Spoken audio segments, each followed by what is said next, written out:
Buenas noches. Bienvenidos. Vamos a estar teniendo una nueva experiencia en esta noche, pues en nuestro programa Memento Dei, Recuérdate de Dios, este 11 de octubre. Ahora tengo el placer también de presentarles al Padre Luis Rodrigo. Él es legionario de Cristo, sacerdote desde hace 9 años. ¿Sí? 9 años.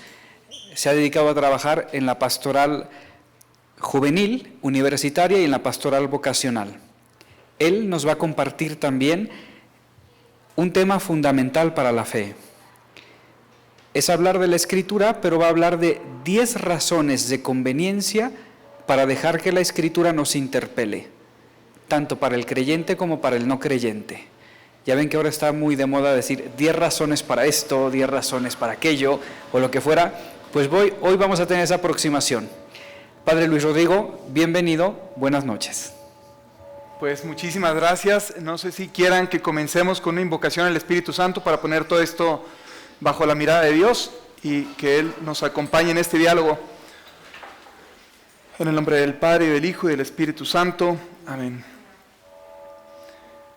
Espíritu Santo, ilumina cada una de nuestras palabras, lo que dejes salir del corazón y lo que dejes entrar el corazón, que sea guiado por tu amor, que este sea una experiencia de encuentro con el misterio más profundo de nuestra fe, que es tu amor que se revela a cada uno de nosotros, y que sea también una oportunidad para alegrarnos de esa promesa que se ha cumplido en Jesucristo y que día a día se va cumpliendo en cada uno de los que vamos dejando que Cristo actúe en nosotros.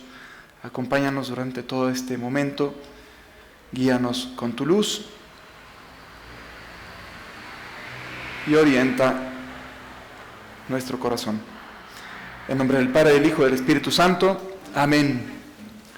Pues en primer lugar, muchas gracias por la invitación. La verdad es que estoy muy nervioso y yo no soy de ponerme nervioso. O sea, yo normalmente trabajo con muchachos y a muchos de ustedes los conozco. Entonces no deberían de ser un público que me ponga nervioso.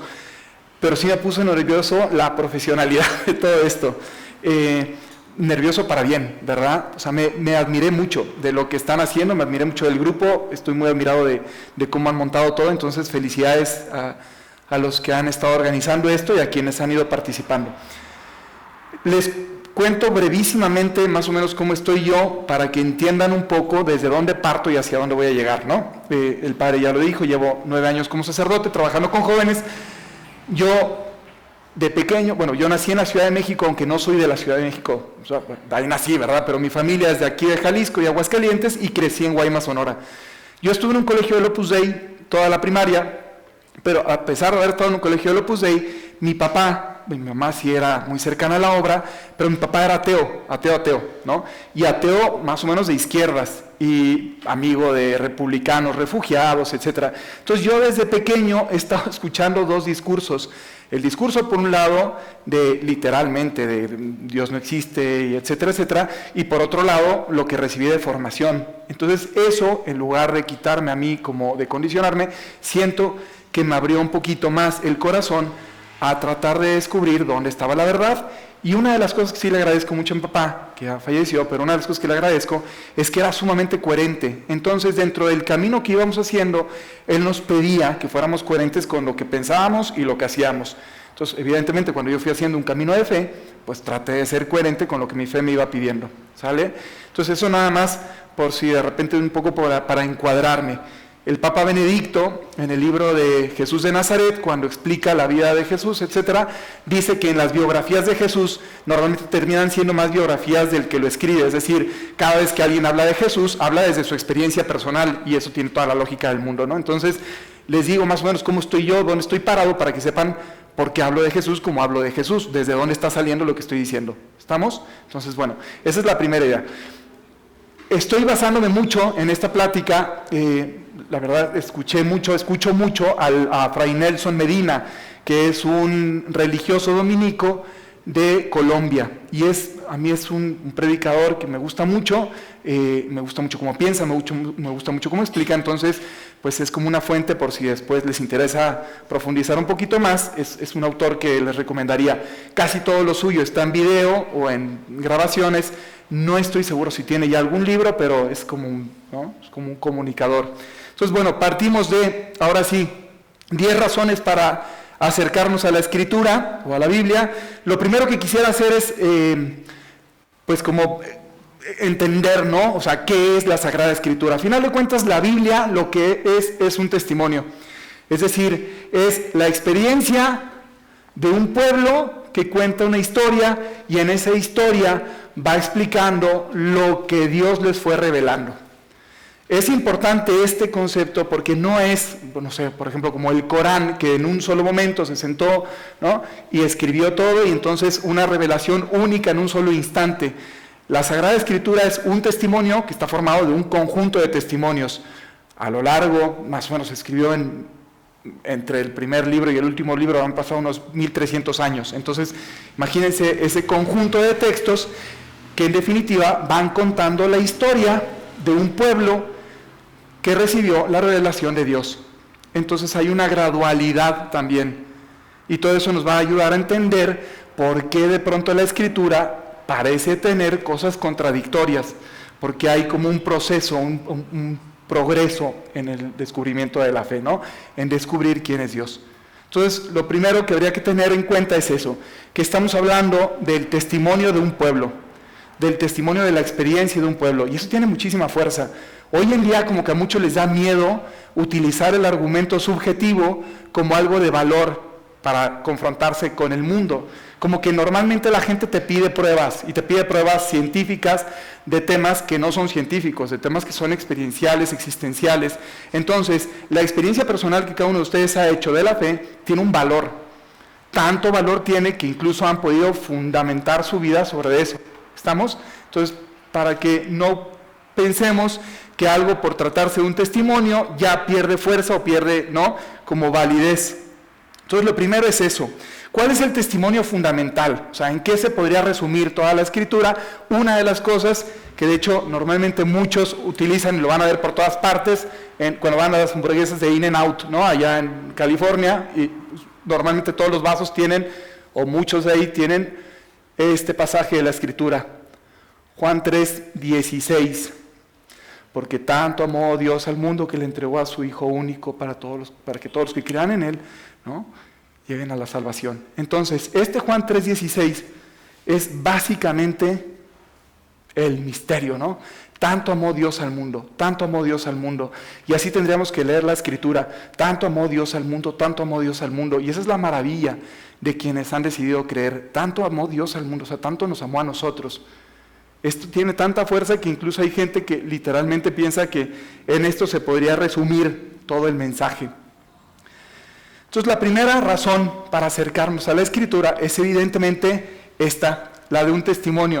Pero no la de un testimonio de un pueblo del pasado, sino la de un testimonio que también es nuestro. Si se siguiera escribiendo la Escritura, pues nosotros podríamos ser parte de aquellos que dan testimonio de lo que la Escritura ha hecho en sus vidas. ¿Ok? Entonces, es lo primero. La fe misma se transmite así, ¿no?, a base de testimonios. La experiencia de alguien que yo abrazo, ¿no?, la hago propia y entonces la paso a la siguiente generación, la paso a la siguiente generación, la paso a la siguiente generación, convertida en convicción de vida para mí. La segunda razón sería que nos conduce al conocimiento de Cristo. San Jerónimo, que fue el que tradujo la Sagrada Escritura de los distintos idiomas en los que estaba, a la Vulgata, es decir, a la edición latina, como un poco para unificar y que fue después la que se usó para traducirla a todos los demás idiomas, él decía: el desconocimiento de la Escritura es desconocimiento de Cristo. Toda la Escritura nos conduce a Jesús. ¿Se acuerdan en ese pasaje de Maús cuando va caminando y les empieza a explicar, comenzando por Moisés y siguiendo por los profetas, etcétera? Les explicó todo lo que las Escrituras decían acerca de él. Entonces, la Escritura para los creyentes, evidentemente para todos los que seguimos a Jesucristo, es la forma de conocer y entender a Jesucristo. Esa sería una segunda razón para acercarnos a Él, ¿no? Porque el conocimiento de la Escritura me lleva a un conocimiento más profundo, más auténtico del mensaje de Jesús. ¿Por qué los discípulos dudaron? Si a final de cuentas todo lo que pasó en la vida de Jesús ya estaba anunciado en las Escrituras, pues muy probablemente era porque no tenían ese contacto experiencial de confianza de lo que ya estaba escrito de Jesús, porque no entendían, porque habían leído pero sin comprender qué es lo que se estaba diciendo ahí. Entonces, la Escritura tiene también este sentido, me acerca al misterio de Jesús.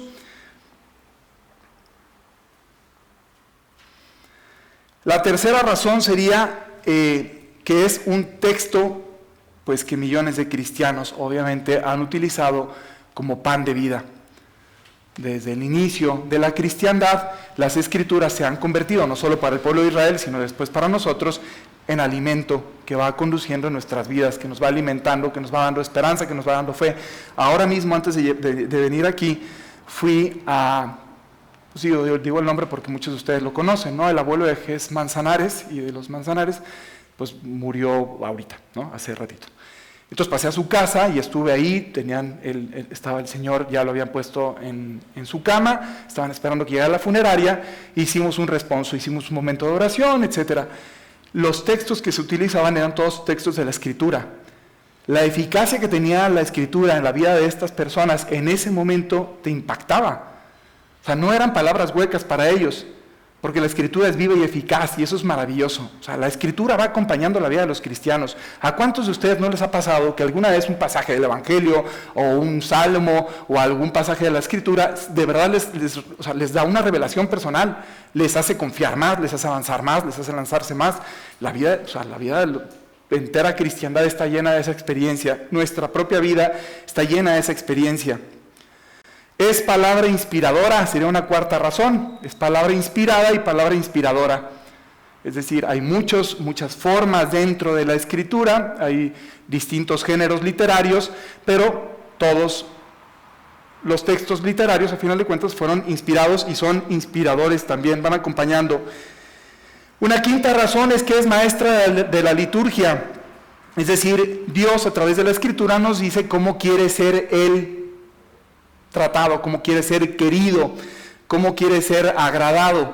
Y ahí la Escritura también va así como avanzando. Antes había una cultura más de transacción, es decir, yo ofrezco un sacrificio para que Dios me dé un beneficio, y de hecho hay pasajes en la Escritura, hay uno por ahí en el que un general le promete a Dios que si le concede el triunfo, etcétera, va a matar a la primera persona, le va a ofrendar a la primera persona que se encuentre, y la primera persona que sale es su hija, y la ofrenda ahí, ¿no? Entonces uno lee eso en la Escritura y dice, bueno, ¿y esto cómo lo explico después? ¿Cómo se entendería, no? Pero va habiendo, como les digo, un progreso en el descubrimiento de Dios, de la revelación del corazón de Dios, y evidentemente los últimos pasajes de la Escritura, el Evangelio, las cartas, etcétera, no es que anulen lo anterior, sino que le dan plenitud y lo completan. Entonces ahí nos enseña, la liturgia es a final de cuentas la forma que nosotros tenemos material de expresar nuestra relación con Dios, que es inmaterial. ¿Estamos? Entonces, en la Escritura podemos ir descubriendo cómo. No será en este templo o en aquel, ¿no? Le decía Jesús a la samaritana, sino en espíritu y vida, donde alabarán al Señor. Va habiendo un progreso. Eso no se decía al inicio de la Escritura, porque al inicio de la Escritura sí era en aquel monte quiero que vayas y hagas. Al final Jesús dice, ni en ese monte ni en este otro, sino en espíritu y vida. Bueno, entonces hay un progreso y se va viendo un progreso de cómo Dios quiere ser tratado y querido por nosotros desde esa parte de la experiencia humana. Es la fuente de la teología, también la Escritura, y aquí sí hay que tener un montón de cuidado. La teología es la manera de acercarnos racionalmente al misterio de la fe. ¿Estamos? Entonces, hay que ser, la razón tiene que ir entendiendo, humanizando, por decir así, no me encanta la palabra, pero la experiencia de la misma Escritura, de la revelación. Pero no se trata de que yo con la razón la ningunee. Hay muchos que han intentado hacer eso a final de cuentas, ¿no? Como manejar los textos, tergiversarlos de tal forma que acaben diciendo lo que yo digo o reducirlos a lo que yo entiendo. Esa es como la tentación más fácil. De hecho, hay muchísimos autores a lo largo de la historia que han intentado explicar racionalmente lo que aparece en la Escritura. Y ese es como un error muy típico, ¿no? Entonces inventan ahí unas teorías de que no, bueno, es que en realidad lo del Mar Rojo fue porque hay un punto en el que el viento empieza a soplar y entonces queda a la vista la playa, etcétera. Es como si no nos diéramos, como si no creyéramos de verdad en el testimonio de que Dios es Dios y tratáramos de reducirlo y explicarlo todo a nuestro criterio. Y eso no se puede hacer con la Escritura, porque entonces estaríamos reduciendo toda nuestra fe a lo que otros han podido entender y han querido creer. Pero eso no transforma vidas, y eso no puede permanecer en el tiempo, porque entonces dependería de las generaciones. Es también un camino de santificación de vida, y este concepto de santificación a mí me ayudó mucho cuando entendí que la santidad, y eso lo repito hasta el cansancio, la santidad no es como la membresía a un club de perfectos. O sea, la santidad no es que yo hago tantas virtudes que logro por fin estar a un cierto nivel, como si fueran todos los reconocimientos de los Boy Scouts. No sé si alguna vez, bueno, no creo que hayan participado, pero a lo mejor alguna vez los vieron por ahí. Un Boy Scout hace una buena acción, sellito, hace otra buena acción, sellito, sellito, sellito, sellito, sellito. Y los van cosiendo ahí en su camisa, ¿no? Y tienen como muchos reconocimientos dependiendo de sus buenas acciones. Entonces, a veces pensamos que la santidad es como una meta que yo tengo que alcanzar. Santo, santo, santo solo es Dios. Y la realidad es que Dios toca. Entonces la santidad de vida es qué tanto dejo yo que Dios vaya entrando en mi vida. La Escritura es una oportunidad para que yo vaya confrontándome con la palabra y vaya viendo hasta dónde dejo entrar a Dios en mi vida. Piensen ustedes en algún momento en cuántas ocasiones, si es que lo tienen así en mente, cuántas veces han dejado que la Escritura los interpele. Si alguna vez han hecho algo, o han dejado de hacer algo, o han tomado una decisión por lo que dice la Escritura, porque leyeron un pasaje del Evangelio, porque se encontraron con alguna de las cartas, y dejaron que eso los interpelara. La primera vez que se acercó San Agustín a la Escritura le pareció sosa, le pareció una escritura simplona, la vio y no le gustó. Además estaba escrita en griego y él despreciaba el griego porque él era un gran latinista, obviamente, un predicador, etcétera.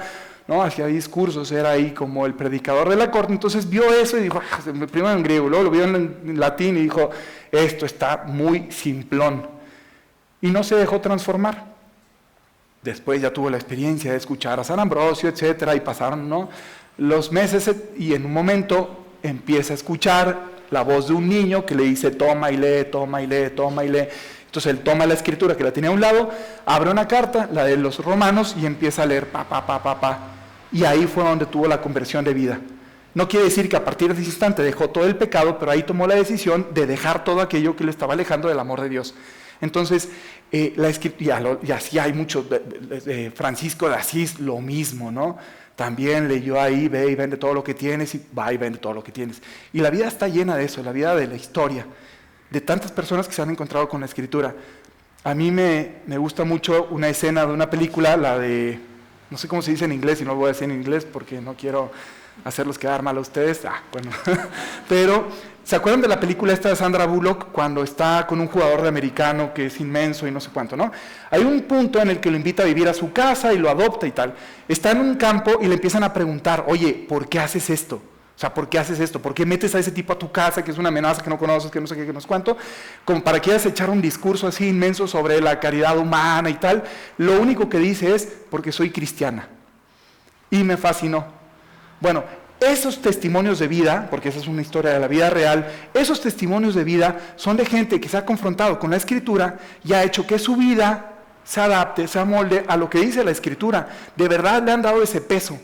Y sí se puede basar una vida sobre eso.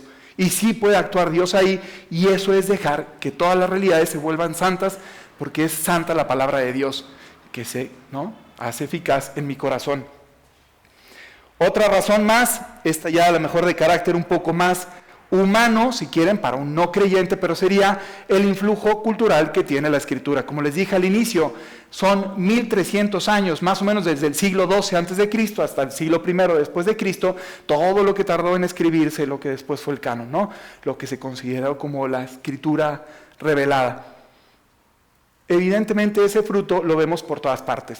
Hay un montón de imágenes culturales, hay un montón de, o sea, los nombres de las calles, los nombres de los pueblos, los nombres de las personas, imágenes, ideas que son de la Escritura. Si yo les digo, es como David contra Goliat, hay gente que a lo mejor no sabría todo el contexto de en qué momento David se peleó con Goliat, pero sabe que cuando yo digo David contra Goliat es el chiquito contra el grandote, el débil contra el poderoso, que gana el que tiene menos posibilidades contra el que todo el mundo pensaba que iba a ganar. O sea, el arquetipo, ¿no?, la imagen ya quedó.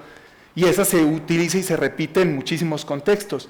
Y ya casi es hasta un modelo, y ahí se pueden escribir telenovelas, y se pueden escribir historias, se puede escribir lo que sea. Ya quedó como un patrón, ¿no? Para la cultura. Y así hay un montón de imágenes, muchísimas. Entonces toda nuestra cultura, no solo la cultura occidental, toda la cultura judeocristiana, ¿no? O sea, todo el Oriente Medio y toda la cultura de más de la mitad del mundo, es basada en la Escritura, o sea, tiene el influjo de la Escritura por todas partes. También a nivel puramente humano, si quieren, no desde la revelación, sino puramente cultural, también cuántos valores no hay que han salido de ahí. Igualdad, libertad y fraternidad, ¿no? Era la bandera de los iluministas, de los franceses. Son conceptos pues, que no se entienden sin la Escritura.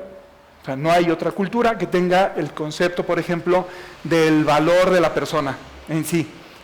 Y no es por decir, esta cultura es mejor que la otra, pero, voy a mencionar ejemplos porque es así, no porque uno que otro.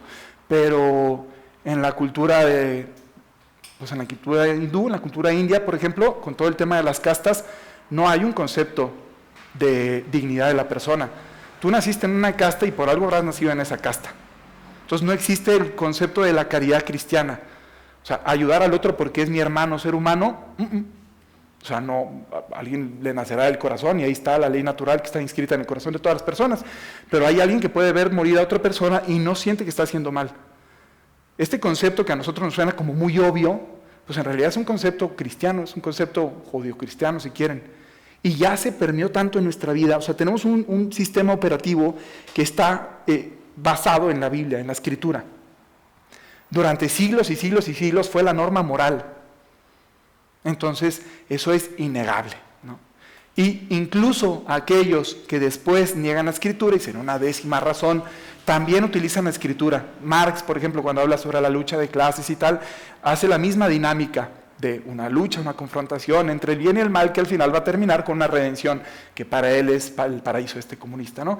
Pero que después ya habrá tenido sus 20,000 consecuencias, sabemos que no, y lo que ustedes quieran.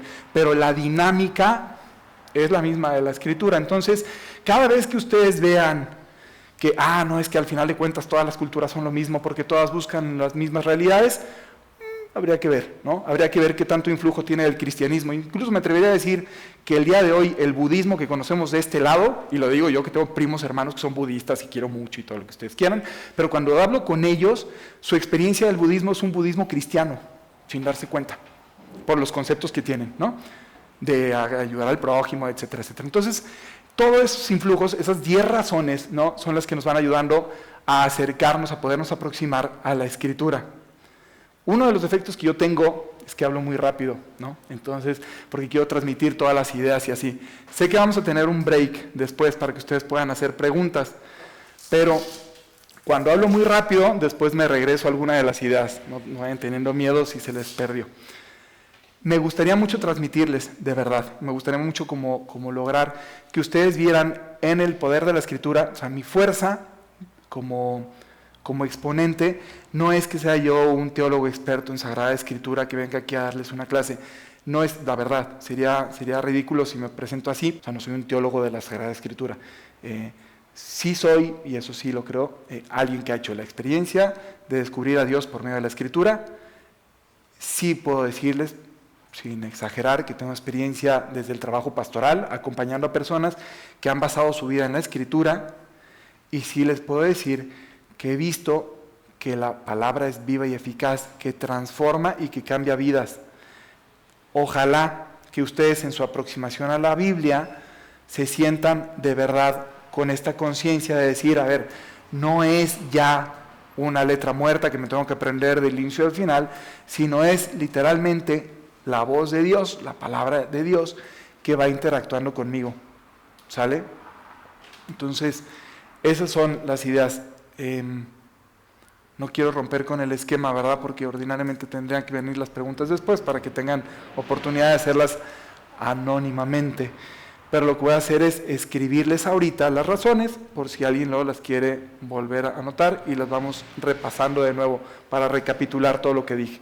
¿Estamos? Entonces, una primera razón, volvemos a lo mismo. ¿Por qué es testimonio? ¿Testimonio de qué? De que tanto amó Dios al mundo que le entregó su vida ¿no? Que entregó a su Hijo por nosotros, por amor a nosotros. Una segunda razón, porque nos conduce al conocimiento de Cristo.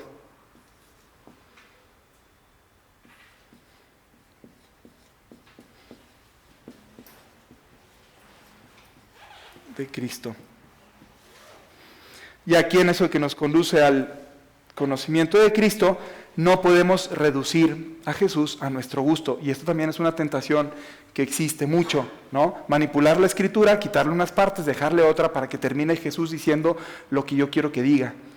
La vida de todos los seres humanos por el pecado original está siendo continuamente como gobernada por las pasiones. Y es un ejercicio, y eso ya lo sabían incluso los griegos, ¿no? O sea, sentimos que hay en nuestro interior pasiones, cosas que yo sufro. Pasio viene de sufrimiento, ¿no? O sea, de patire, de sufrir algo. Entonces, las pasiones son esas fuerzas internas que me hacen de alguna forma como ponerme donde no me quiero poner. O sea, ir luchando, ¿no? Me llevan, me conducen hacia lugares a los que a lo mejor yo no quería ir, y entonces tengo que aprender a gobernarlas, controlarlas, encauzarlas y lo que sea. Entonces, bueno, cuando vamos dejándonos llevar por las pasiones, terminamos buscando justificaciones. Nadie puede vivir con una mente separada, dividida, porque te vuelves loco, te vuelves esquizofrénico. O sea, no puedes vivir de una forma y pensar de otra sin sentir que hay una ruptura interior. ¿Qué es lo que la gente hace? Busca una justificación. ¿Qué es lo que algunos incluso han buscado hacer? Buscar una justificación en la Escritura. Hubo predicadores que con la Biblia en la mano trataban de convencer de que era buena la esclavitud. A lo mejor en el siglo XVIII decían, no, claro, es que es mejor que sean esclavos de nosotros que somos cristianos, y citaban a San Pablo ahí, cuando ahí te mando a Onésimo, etcétera, ¿no? Y decían, pues está bien la esclavitud, porque si no, los pobres estarían ahí adorando a una piedra o quién sabe qué. Y justificaban la esclavitud. Después vamos avanzando en el tiempo y decimos, pues eso no tiene fundamento, no tiene ni pies ni cabeza, ¿no? Cuando realmente te interpela la Escritura. Entonces a lo que voy es, este conocimiento auténtico de Cristo se logra por medio de la Escritura. Y no hay que tenerle miedo, no hay que tener miedo a que Jesús nos termine de revelar, y no hay que de repente brincarnos un pasaje porque es difícil de interpretar, o porque no termina diciendo lo que nos encantaría que dijera, o porque queremos llevar, ¿no?, el agua hacia otra zona.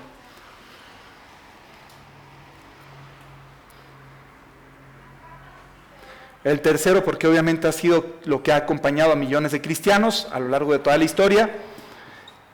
Y eso también está muy bonito porque es punto de encuentro, y esa es una parte importante. Cuando empezó todo, o sea, cuando se ha empezado todo este camino de ecumenismo, no es diluir la fe, es buscar los puntos de encuentro, que los hay y los tenemos, y son muchos. Y en un mundo que casi se está decantando entre, ¿no?, el materialismo radical o el de verdad creer que hay una realidad trascendente, y luego dentro de la realidad trascendente todas las otras opciones que se presentan, sí es importante que busquemos puntos en común.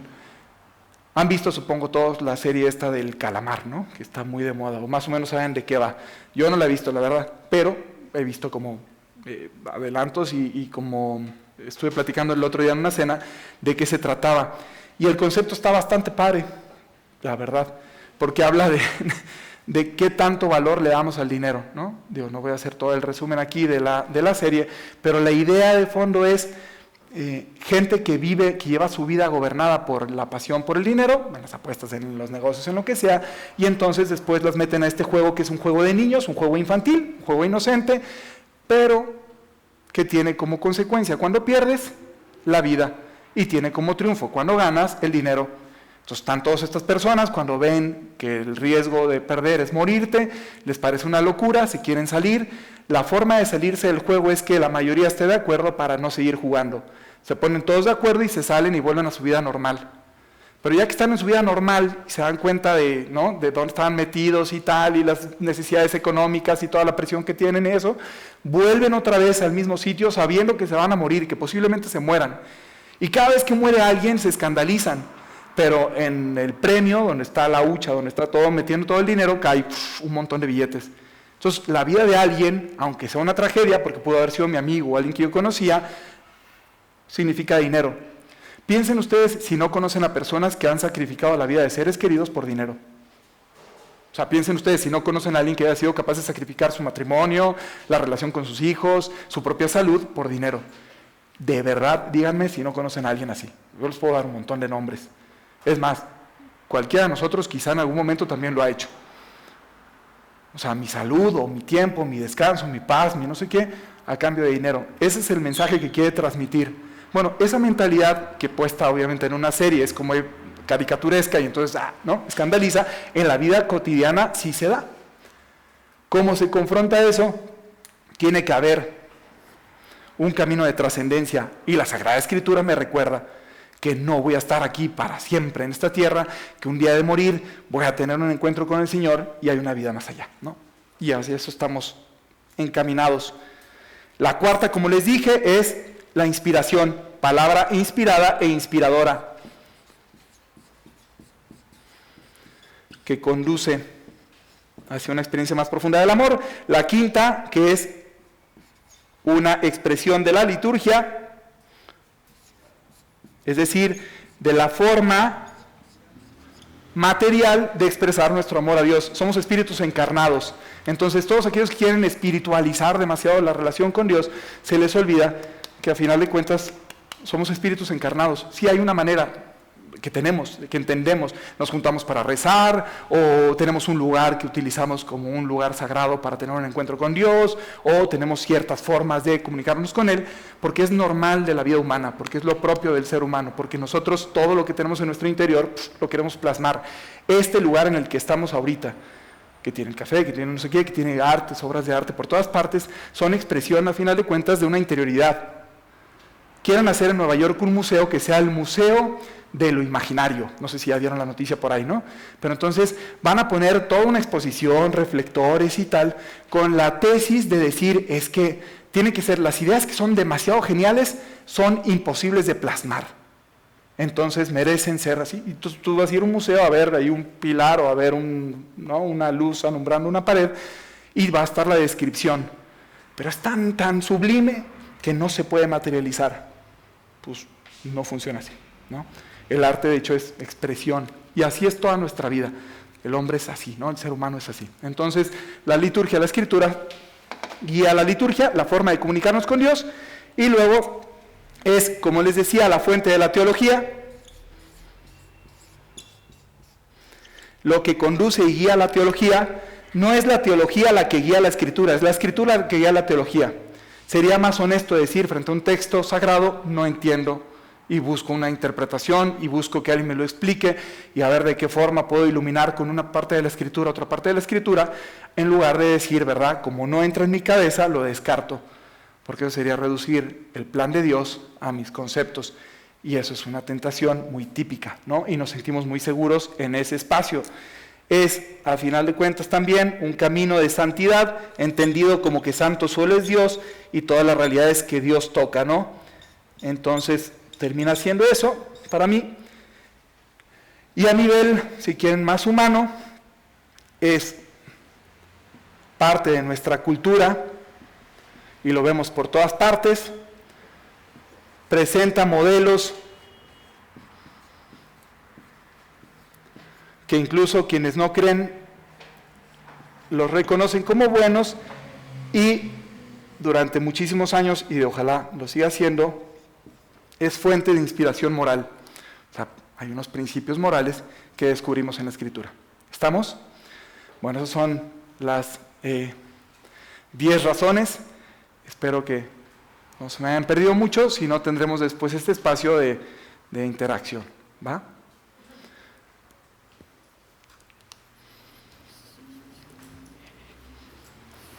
Muchas gracias, Padre Luis Rodrigo. Creo que esta exposición nos amplía también el conocimiento para poder nosotros identificar lo que ya pensamos de la Escritura con alguno de estos puntos. Ahora, chicos, tendrán una papeleta y una plumita para el que decida hacerle una pregunta al Padre Luis Rodrigo. Después del break serán leídas y serán respondidas también. Quiero pedirles que le agradezcamos al Padre con un fuerte aplauso.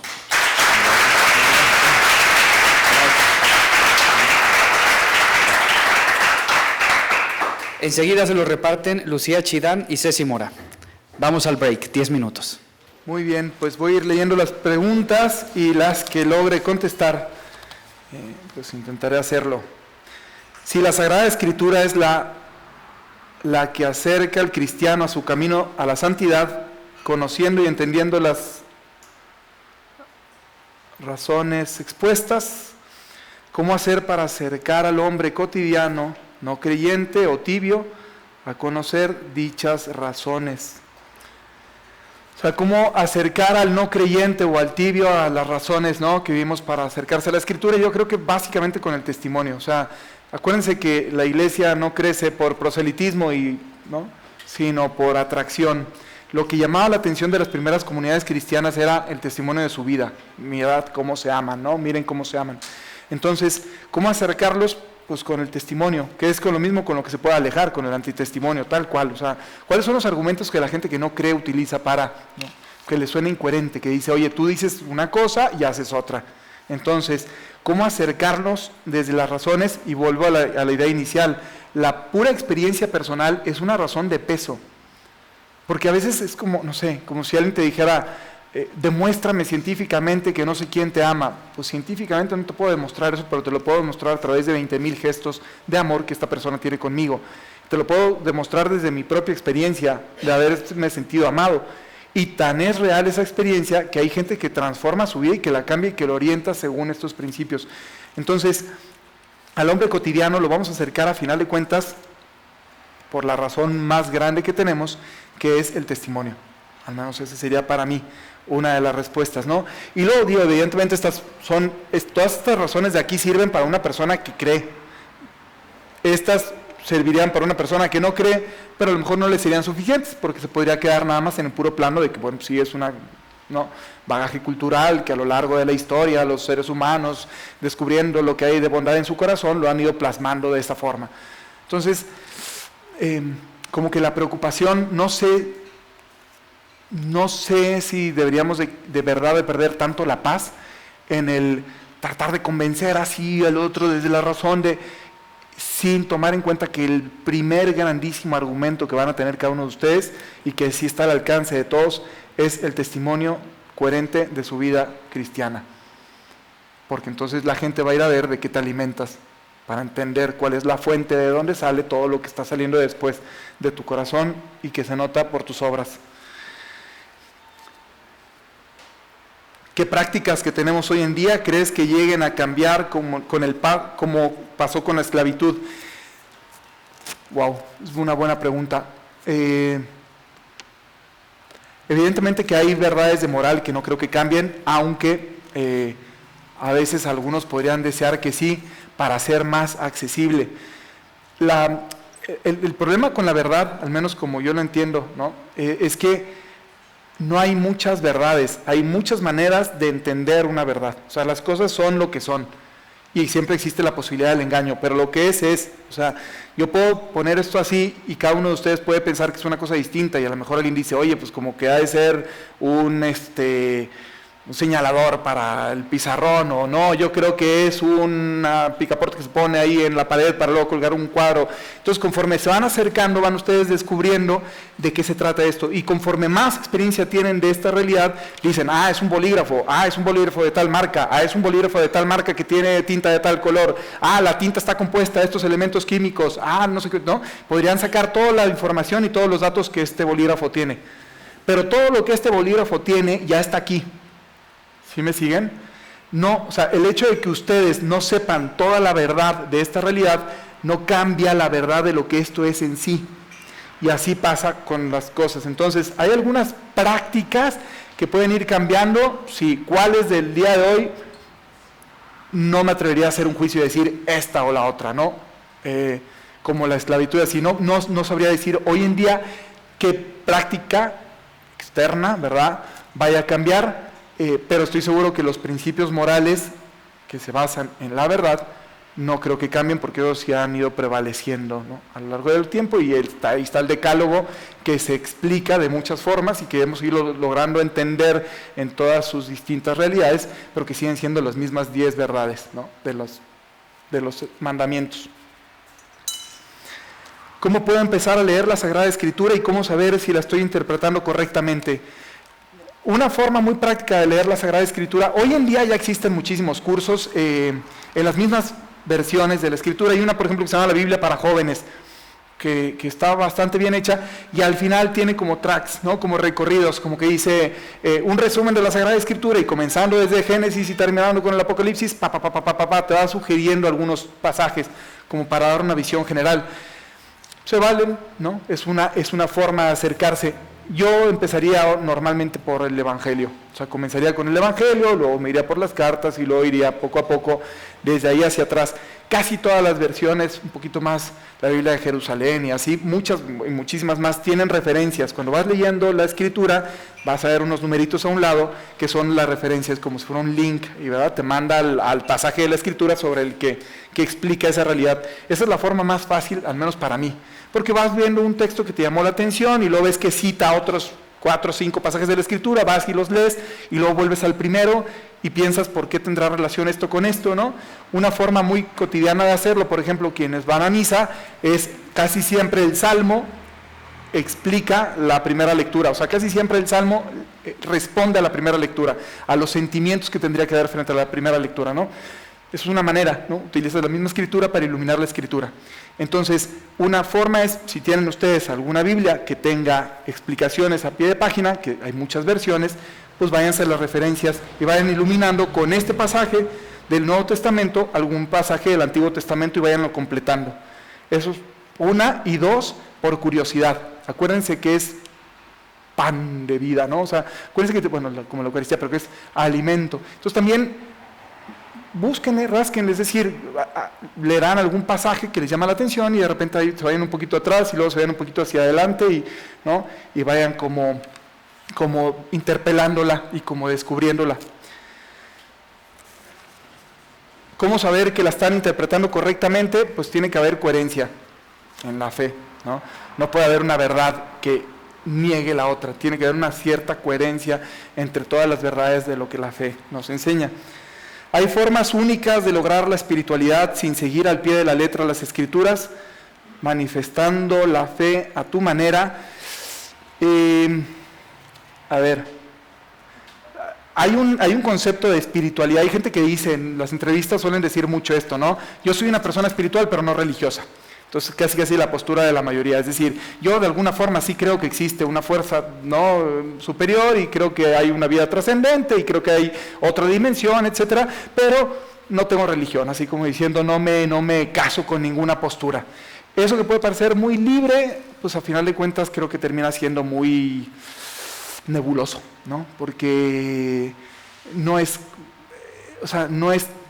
verdaderamente humana, una expresión subjetiva de la interioridad, de la experiencia del amor, sin que se note, ¿no? O sea, todos tendríamos de alguna forma la religión entendida como mi manera de conectarme, de relacionarme con la divinidad, pues siempre existe, ¿no? Entonces, más bien uno podría decir, bueno, pues eres una persona espiritual que no entiendes tu propia religiosidad, tu manera de comunicarte. Entonces, yo creo que no, y luego también hay que entender bien a lo que nos referimos con al pie de la letra de la Escritura. Muchas otras cosas dijo Jesús, pero si las escribiéramos todas, no cabrían en todos los libros del mundo, ¿no? Decía San Juan al final. Es decir, no hay muchas otras cosas en este progreso, en este descubrimiento de la fe, que han venido después como consecuencia. Muchas cosas les serán reveladas, ¿no? El Espíritu Santo vendrá y les explicará todas estas cosas. Es decir, hay un mensaje básico para la salvación que después se va descubriendo y se va confrontando con la realidad de mi vida, y entonces voy avanzando y progresando yo en el descubrimiento de la Escritura. No sé si esta idea lo logro transmitir bien o no, o quedó así medio ambiguón, pero lo que es, no se sigue la Escritura. Al no seguirla al pie de la letra no quiere decir que la interpreto yo según como se me antoja, pero tampoco es, hay textos que son históricos, hay textos que son poéticos, hay textos que son, ¿no?, que hacen una metáfora, pero como una imagen de, ¿no? Entonces no podría ir yo al pie de la letra, porque entonces sí me volvería loco, porque entonces no tendría sentido lo que estoy escribiendo ahí. Es un diálogo y se tiene que entender como un diálogo, y como en un diálogo yo puedo usar imágenes, y esas imágenes también transmiten algo. Si yo llego al final del día y les digo estoy muerto, pues no estoy muerto, ¿no? Me siento muy cansado y entonces digo que estoy muerto y entonces ustedes entienden que estoy diciendo que estoy muerto. Por ahí va un poco la cosa, pero hay otras ocasiones en las que sí voy a decir me estoy muriendo de hambre o tengo mucha hambre, entonces sí tengo mucha hambre y eso significa quiero comer. A lo que voy es, hay distintas formas de expresarnos y es como lo utilizamos en la cotidianidad. Entonces frente a la escritura también tengo que entender en qué, o sea, cómo está escrito, en qué género literario está escrito y qué me quiere decir. Me quiere transmitir un sentimiento, quiere usar una imagen para que yo logre, ¿no?, elevarme, ¿cómo está la cosa? Y si en la religión católica encontramos todo, ¿por qué es necesario encontrar similitudes en otras religiones? Ecumenismo. Esto no puede llegar a confundir a las personas en las que en las otras religiones son igual de buenas bueno,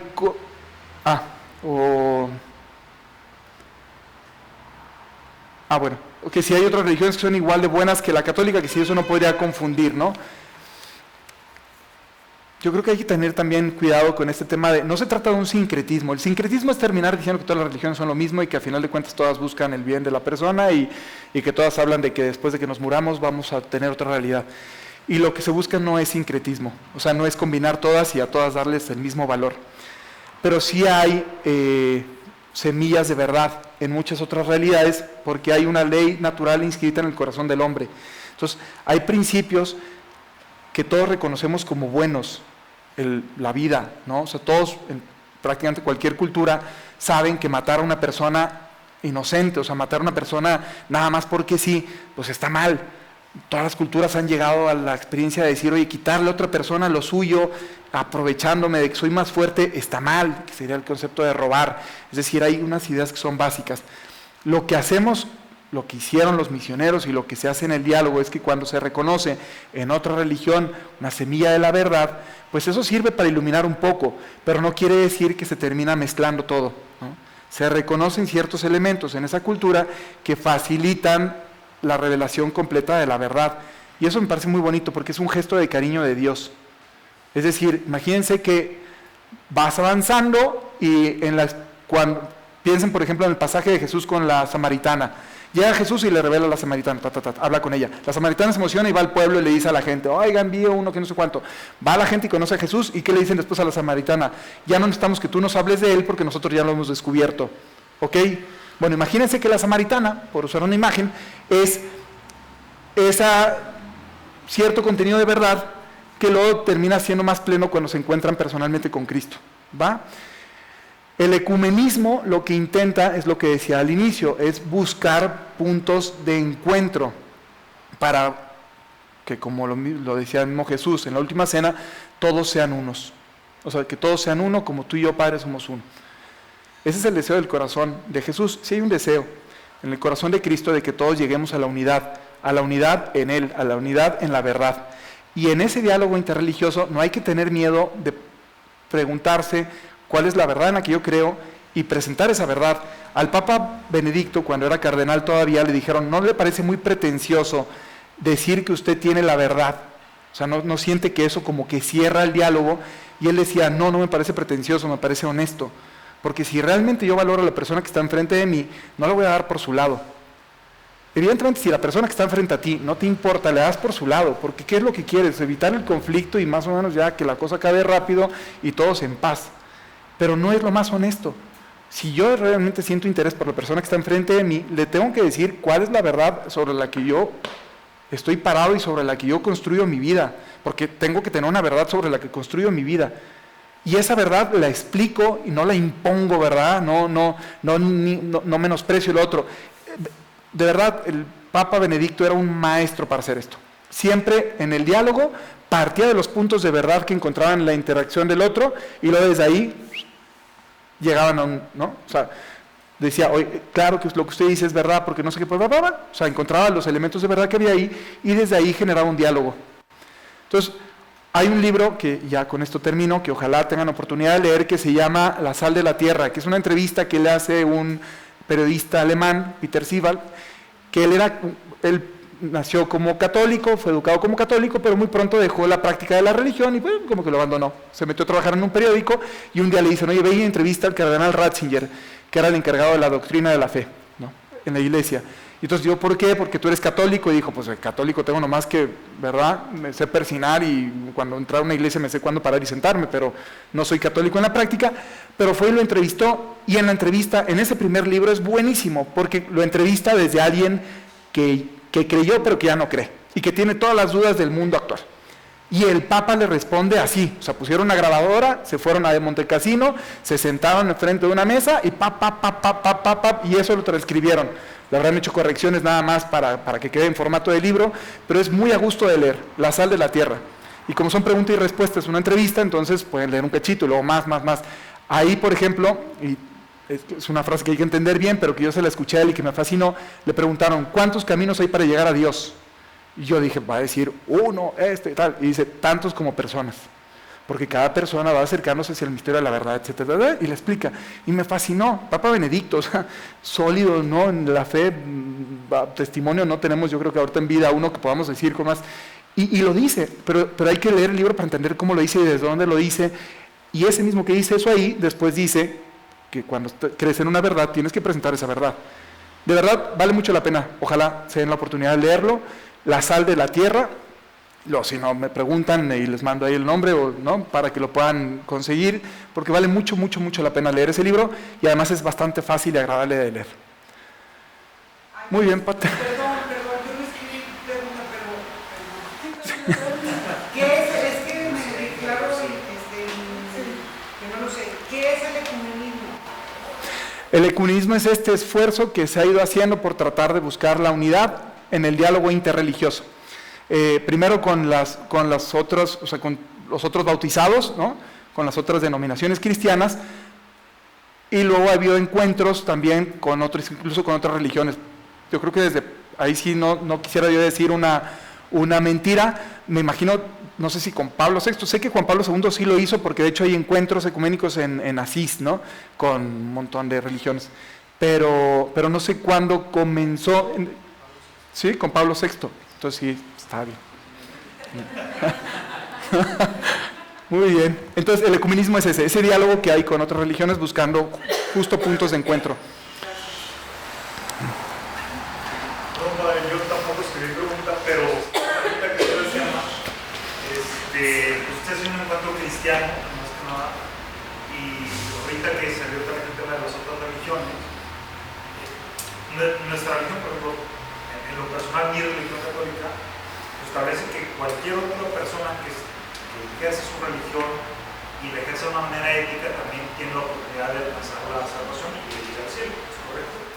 Al final de nuestra vida vamos a ser examinados en el amor, ¿no? Es lo que dice la Escritura. Y del interior de cada persona ni la iglesia se puede pronunciar, porque la conciencia es el santuario de cada uno.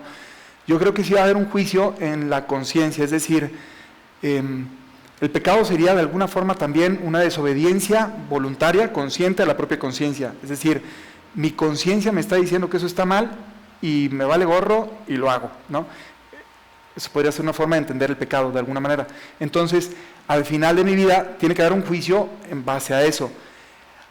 Pero estamos entrando ahí en un terreno enorme, porque entonces yo luego me tendría que preguntar con honestidad qué tantas posibilidades, porque la conciencia se puede malformar, puede haber conciencia laxa, puede haber conciencia culposamente ignorante, puede haber un montón de cosas. O sea, una vez, por ejemplo, llegué al colegio, yo casi nunca iba al Cumbres, pero una vez fui al Cumbres y entré a un salón y empezamos a platicar, y en un momento dije que ponerse borracho era pecado. Y no, ¿cómo nos dice eso, padre? ¿Por qué no? Pero entonces a partir de ahí ya no podían ponerse borrachos sin sentir que era pecado, ¿no? Entonces, como que ellos al momento de descubrir esa verdad dijeron, ya, nos amolamos, porque ya lo sabemos. Entonces ahora cada vez que nos pongamos borrachos voluntariamente, pues, ¿sí me explicó? Entonces hay gente que prefiere no enterarse para no sentirse obligado en conciencia a actuar de alguna forma. Pero la postura más honesta sería literalmente cuestionarme cómo estoy viviendo, por qué estoy haciendo lo que estoy haciendo y cómo me siento de frente a lo que estoy haciendo. Y yo creo que por ahí va mucho el juicio. Y ahí sí, en todas las religiones, la experiencia humana va a ser la misma. Cualquier persona de cualquier religión o no religión, sí hay un punto en el que está preguntándose cómo está viviendo y qué piensa de la forma en la que está viviendo, ¿no?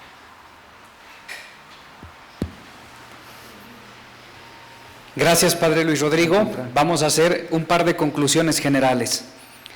La primera cosa, cuando el hombre se aproxima a la Sagrada Escritura, se aproxima a la descripción de unas nupcias.